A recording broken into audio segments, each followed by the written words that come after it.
Welcome to Business Beyond Borders, the go-to podcast for CPA firms seeking transformative insights. I'm your host, Laurence Whittam, and with each episode we'll uncover key insights, best practices, and invaluable resources tailored for CPAs. From trending strategies to diving deep into outsourcing and offshoring, our experts will help in all areas of your business. Hey everybody, and welcome back to Business Beyond Borders. So we have an exciting episode today with Christine Nicholson from the UK. And we probably met, I would say, a couple of years ago now for the first time, but through Rob Brown's and Martin's networking group, I think it was. And so we've only met virtually, even though I was in the UK, but not for a long time now. So, and coming into like M&A being such a big part of firms today, like there's just so much happening. Christine sort of focuses on the M&A side, more so with businesses, but partners up with CA firms, more so in the UK, right? But then has done some transactions in the US as well, and has really been on the owner side of it. So I wanted to bring her on to really help firms that are listening understand sort of what that value can bring to your firm by thinking about M&A for your clients, right? It's obviously succession planning is one of those things that you should be thinking about and helping them think about. And I believe there's probably a lot of businesses that go unsold, right? And they end up just packing out and not really having a proper succession plan in place, which is losing a huge amount of value for your client. So it's just something to keep on the top of your mind. And it may not be something that they have to jump into at the last minute if you plan it out properly. So Christine's here to talk a little bit about that. So thank you for jumping on, Christine. Can you give a bit of a background about yourself and a little bit about what you do in general? Yeah, great. Thank you. I've had a really unusual journey because I didn't even start studying to be an accountant until I was in my late 20s. And then I had this amazing gift of my first job as a qualified accountant. I'm a SEMA qualified. My first job as an accountant was actually working in a family-owned business where they owned loads of businesses. The next generation didn't want to come in, and I had this amazing apprenticeship, about 4 years, where all we did for 4.5 years was prepare and sell businesses. So during all of that time, I think I had contact with over 100 different firms of lawyers, 48 different firms of accountants. So I saw it from the business owner side, but I also saw it through the eyes of an accountant and actually saw the good, the bad, and the ugly of how accountants were serving their clients, not only serving my clients, the people I worked for, but also serving the needs of the people who are acquiring these businesses. And it's always led me to think, why do we do better? And some accountants really get it, and they build these things into the fabric of their own businesses, and they help their clients with it. But I would say that we're talking about the tip of the iceberg. I mean, 0.001% of accountants and accounting firms genuinely assist their clients with basic exit planning, exit being leaving your business, and succession planning, which is often deemed as a HR role, which is getting everybody in your business ready for when they leave the business or move on or move up in the business. And it isn't a matter of, it's not to coin a negative, it's not an accountant's job. It's absolutely in the wheelhouse of the most trusted advisor to help themselves and their clients in these matters. Now, I think, especially with the AICPA and a lot of conferences here in the US like this is definitely one of the talking points, right, that is commonly going on, right, around adding certain services and becoming that advisor to your client. So what is the ACCA talking about, and what are the conferences talking about in the UK when it comes to these add-on services? Are they really pushing the M&A side in terms of this has to be a focus that you're thinking about, or what does that look like? Well, I think the mistake that I see is that they address and when I say they, there's a general bubbling up of conversation around accountants being trusted advisors and therefore offering advisory services. But what the hell is advisory services? Excuse my language.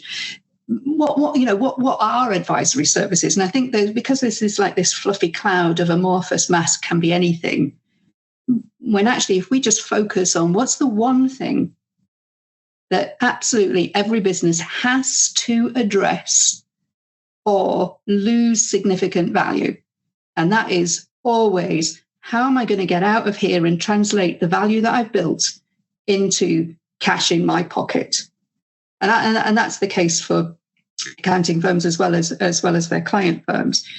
So what really upsets me is that there's lots of conversation about advisory services, but it doesn't get laser focused into what is the single advisory service point of entry into a client's business that literally changes everything. And obviously, it's a soapbox I like to stand on. But God, it drives me mad because it is such an easy point of entry. So now, what does just to give some background as well, like, 'cause I know that you work closely with different accounting firms through this in the UK. Like, what does the accounting profession look like right now in the UK as well? Can you just give a little bit of background about that? Obviously, a lot of the listeners are from the US side of things, so we talk about commonly about what the US looks like and the profession, and what are some of those biggest challenges. Like, what does it look like in the UK right now? Yeah. Well, here's the great thing, because whilst accounting practices might differ in terms of whether they are focused on different tax regimes, etc., the one thing that is common across all accounting firms is they are professional service firms. So first of all, they're full of professionals that are qualified and therefore have an expectation of a career, and then they're offering a service. So we put those two things together and it adds up to the biggest problem, the biggest challenge, and the biggest opportunity, which is people. So the challenges here in the UK are literally no different to those in the US, because it's all really about getting the right people motivated to do the right things now, motivated to developing themselves for the right things in the future. And there's a huge opportunity with boomers. I am literally, I think, about 2 years too young to be classified as a boomer. So I'm basically one of those people that sits with a foot on either side. But if you think about boomers, they own a significant number of businesses. Yep. So they're more likely to form, as a firm of accountants, they're more likely to form the biggest chunk of your clients. They're also not getting any younger, and boy, do I feel that. But they're also typically think that they're completely bulletproof and they're going to live forever. And I know this from lived experience. So the common thing across both sides of the pond is you've got younger people coming in. It's getting harder to get them in. You've got a client base that's aging. And is actually forming a bigger and bigger part of their client base, and we just got to match the people that we've got and the people that we're going to bring in the future. But talent development is absolutely categorically one of the biggest challenges here, and actually worldwide. It doesn't matter where you go, worldwide, it's a challenge. Yeah, I mean, across the profession itself, like just globally, it's there is a shortage, right? And it's not necessarily getting any better. I think there was a bit of we'll say a bit of ease that came in a little bit, partly due to technology, but also I think a little bit from people around COVID time, sort of going out and saying, "Hey, let me try this myself. Let me start my own small firm," and then thinking, okay, actually, there's a lot more responsibilities than just doing the work when I'm running my own firm. So then they come back into the market. So it's caused a little bit of a my area is like a false sense of security around, like, oh no, we've got talent again. But I think in the next 5 years, it's going to, again, the problem's going to be there. So now, do you see with these problems, like, have you seen a lot of M&A within accounting firms going on as well? Like, because we've seen a huge, obviously, private equity has come into the market, especially in the US side of it. We've had a lot of transactions going in the last 2 years, whether it's even some of the largest firms. I think there was one announced today with, I believe it was Baker Tilly and Moss Adams, right? But what has been going on there in the UK side of it? Yeah, absolutely. Look, I talk quite frequently about how the partnership model is broken. And yet still there's all this M&A activity, and certainly PE have started at the top and are now working their way through. You know, they've been through the top 100, they're now working through the next 100 to the top 300. So typically a firm that's top 300 will be turning over in the UK typically over £1 million. They'll have more than 20 staff. And there's a surprising few companies. But even PE buying their firms out, they're still actually struggling with the same fundamental problems, which is you've still got partners behaving the way that partners do. They've taken some money off the table, so they've de-risked themselves. But actually, they're still running the firms like partner firms. And I think we've seen some evidence of sort of cross-border efforts at buying PE purchases, so private equity investment purchases of cross-border accounting groups. And it doesn't seem to be getting a huge amount of success with that. I think what we're also seeing is that some of the early firms that were acquired, the original private equity, they've come to their, we tick those boxes, we've run through this timescale, now we need to flip you again. So we're going to start seeing some of that. And I think we're going to experience one of two things, and possibly both at the same time. We're either going to experience some of the firms being sold for either the same price that they were all purchased at, because there's been no increase in value, or possibly a drop in those prices. So that's the first scenario. I'm not seeing prices going up on the flip. Or we're going to see those flips actually taking longer, because what they've bought is lots of silos and partners within those firms equally in silos. And there's been very little integration. But that's just from an observation. I'm pretty sure that there's somebody on listening to this who's Googling like mad to prove me wrong. But that's what I see. That's what the most visible thing is, especially outside of the big headline deals. It's certainly what I see behind the scenes.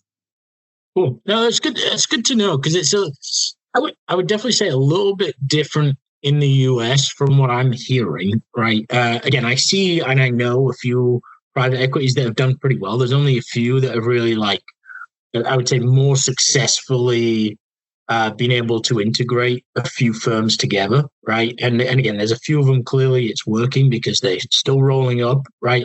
I mean, we'll see. It's still very early days, right, to really fully see. But there's a couple of now, like, that have done that second bite of the apple, right, and have done that turn that are going on now. So we'll see how successful that becomes at the end of the day as well. We need to wait another now 3 to 5 years for that to happen. So so it's very, very early stage. So now when it comes to the M&A, going back to more similar to what you do, right, and this value that now CPA firms or CA firms can bring, right, with partnering somebody like yourself to bring in for the clients, right? What should they be involved in, right? What do they need to really know? And what questions should they be asking, right? And what does that sort of relationship look like with somebody like yourself and the firm?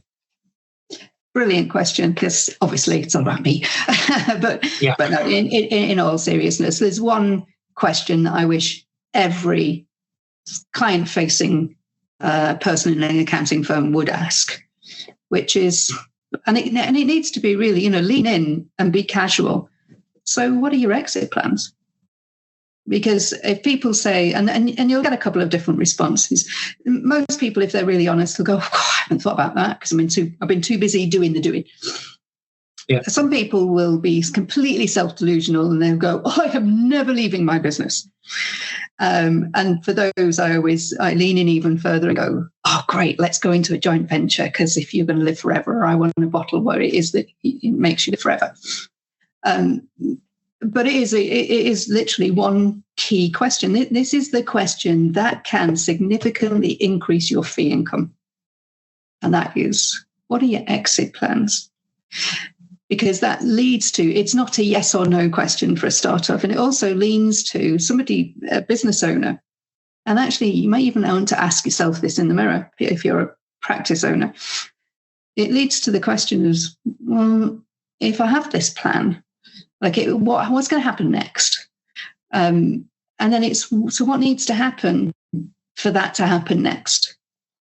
And most business owners, and I'm pretty sure most partners, are not thinking that they're going to die at their desks.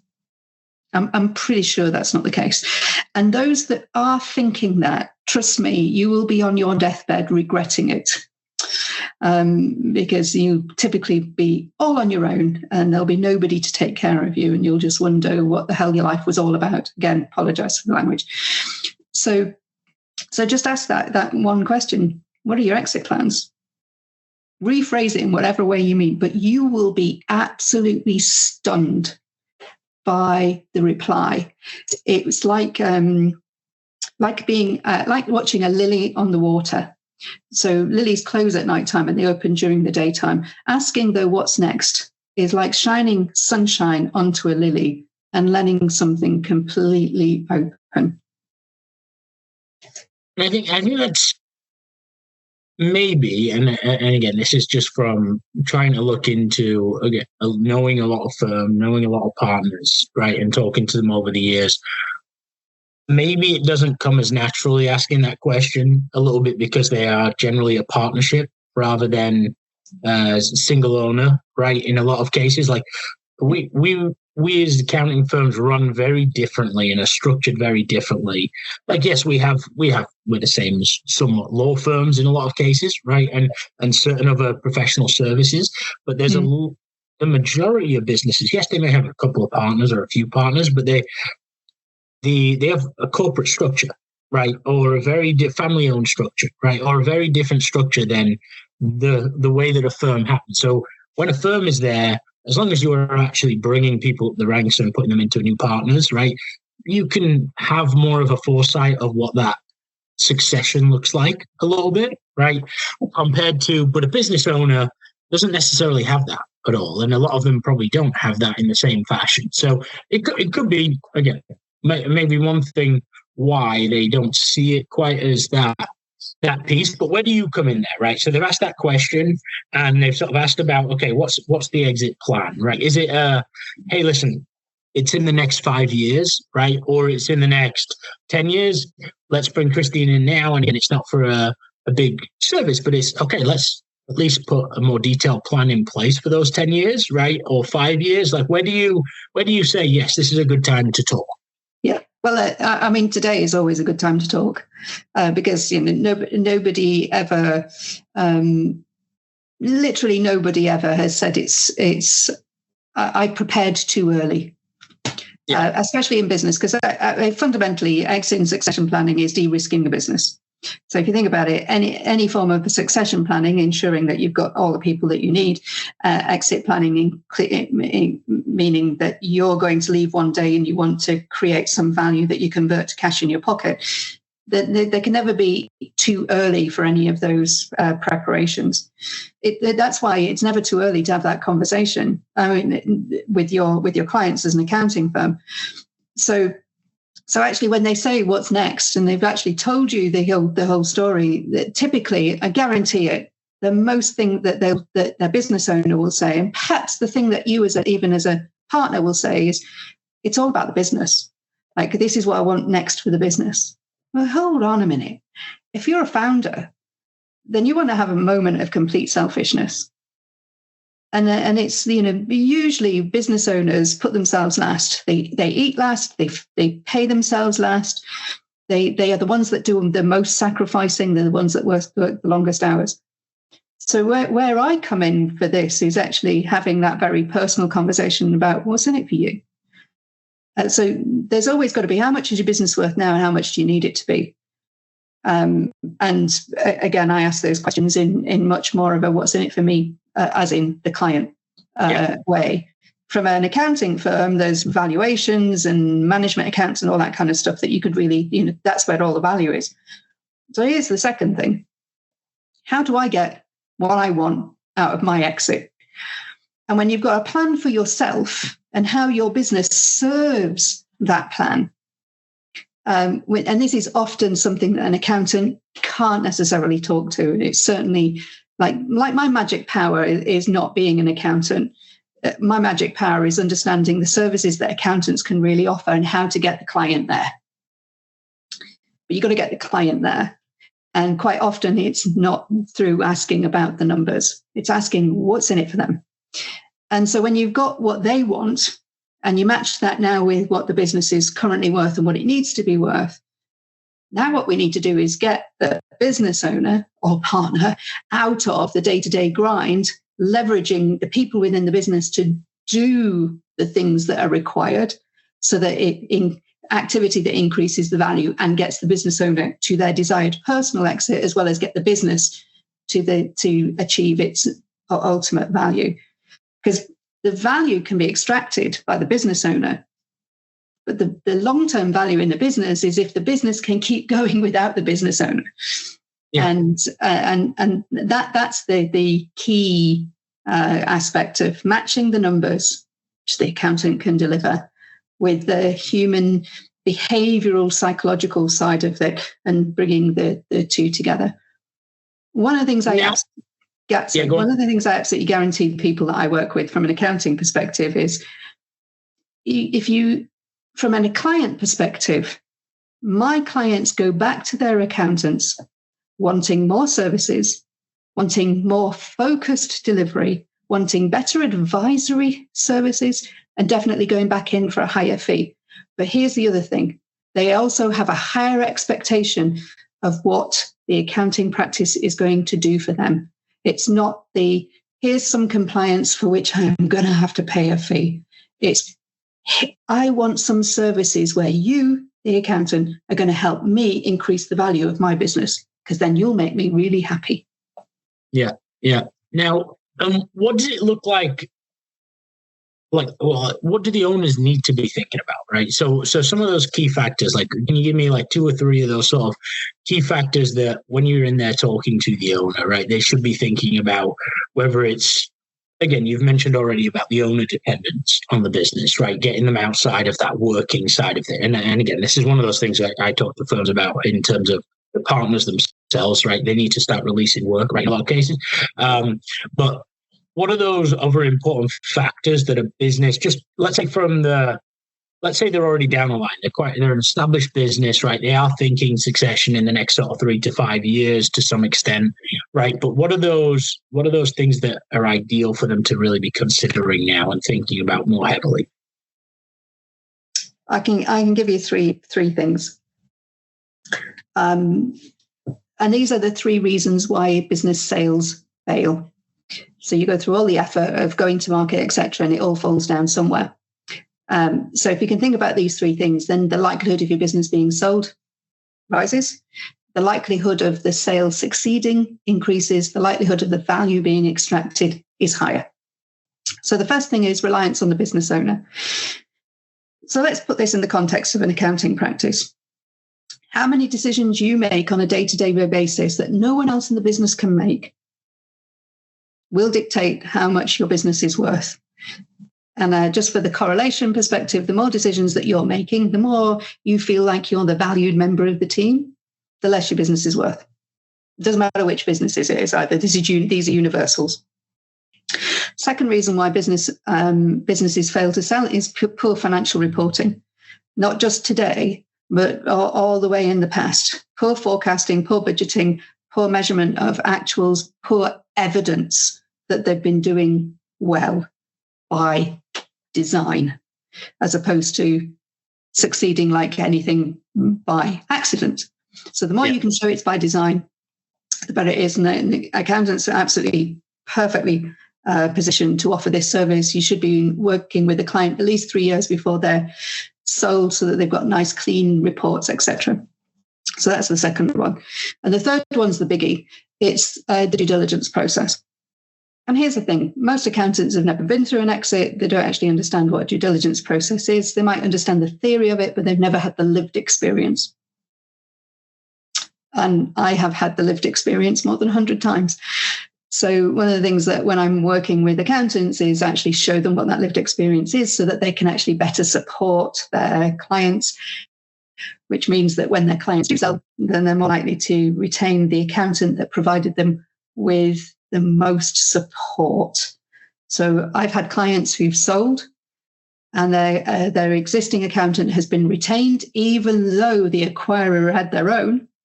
But they've been through the due diligence, and that whole process was so good that the acquired client has been retained within his existing accounting advisory service. And they probably lean on them even more heavily in a lot of cases, because now they know the ins and the outs of the business, right? And there's for a longer period of time. So, yeah. And so as we start to wrap up, what is there anything from, let's say, business? I know that when we talked, you'd mentioned about some of these businesses acquiring in the US side of things as well, right? And you're seeing a little bit. Can you talk to sort of just overall, just very quickly on, like, are there interested businesses and again, private equity and all these things from more so the UK side coming to the US market, right? Is there a lot of expansion plans for businesses? Like, what's the talk of the town when it comes to those types of things? I think we're seeing 3-tier accounting firms. I think so. We're seeing those PE groups, so platforms where they're acquiring groups, whether it's actually regional expansion or whether they're trying to acquire big firms, actually creating sizable bodies of work under the same investment umbrella. And those people are looking for being able to leverage more work out of fewer people by using technology, which is where the AI distraction comes in, because you just stick the words AI in front of anything in accounting and all of a sudden it's like, it seems to cook up a storm. It's a bit, for me, it's figure out what it is that's working for you. Don't stick AI on the front and then start panicking. So you've got those top level firms. I'm going to go through the bottom one. We got a lot of people who are starting out on their own. They're happy being small. They're happy having their very specific niche. They're not carrying legacy platforms or staff. So they're actually building things from scratch, making a decent living, and actually some of them making a fairly decent splash. I see that in the UK. I'm pretty sure that it's also happening. In fact, I know it's happening in the US because I've been on a couple of forums where I can definitely see this happening. And for the first time at that level, what I'm not seeing is people thinking that they have to be everything to everybody, and there's not that push for size growth. This is a lifestyle. It's lifestyle plus. It's suiting my lifestyle now, but I can also hand it off to someone else when I'm ready. In fact, that might even be in 5 years' time, where I take a sabbatical and I come back and start it all over again. Definitely seeing that. And then you've got the middle ground, which tends to be people who are either just building out themselves from a regional perspective, or coming together through building through networks and associations, where they have firms that are affiliated more than anything else. And I kind of feel the jury's out on that middle level. Some of them are absolutely laser focused. They want to be bigger. They're like the smaller firms. They're focusing on a niche, but they've got a sizable addressable market to go for. And if it's really clear exactly what they are, then they're going to work. But there's a lot of people out there who have got sizable practices. They've used to being all things to all people, and they don't know how to change. And I think some of those will find themselves closing their doors or selling their client book, which I kind of find a bit sad. But, it is inevitable. Yeah. So thank you very much for coming on, Christine, and really appreciate the sort of insights regarding this topic. Because again, it's one thing that we talked a little bit about the M&A side of it as a whole on the channel, but not really when it comes to firms looking at it for their clients, especially, right? And some of the value there. So really appreciate you digging in. Where is the best place for people to find you if they want to look into talking to you, asking any questions? And we'll post it on the page as well. But what's the best place? So my website is really easy. It's christinenicholson.co.uk, and I'm all over LinkedIn. And I think I come up quite high if you put Christine Nicholson into LinkedIn. One thing I must warn you is all my press photos, I've got dyed hair, so you need to look for the bleach blonde. I've stopped covering the grey now. I've just decided to age gracefully. Actually, I've just decided to age disgracefully. But those are the two places best find me. Perfect. No, really appreciate it, Christine. And thanks everybody for joining today on Business Beyond Borders. And yeah, I mean, it's just something to think about, right? We need to be asking those questions, right? We do talk about in a lot of the conferences here in the US as well. Like these are questions that should be asked to your clients, like look towards more of that advisory side. But this is a hugely impactful area that, again, you may need some more guidance as to where that conversation goes, right? Just from the answer that they give. Okay, what do I do with that answer, right? Sometimes you're going to need somebody to reach out to. Christine is probably one of those people. Okay, so really appreciate you jumping on, and we look forward to seeing everyone on the next episode. Thank you for tuning in to Business Beyond Borders. I'm Laurence Whittam, and it's been a pleasure bringing you impactful insights tailored for the modern CPA firm. Remember, the world of accounting is vast and ever evolving, and we're here to navigate it together. For more resources and episodes, don't forget to subscribe and reach out to our experts. Until next time, keep pushing the boundaries of your business and explore the limitless possibilities beyond borders.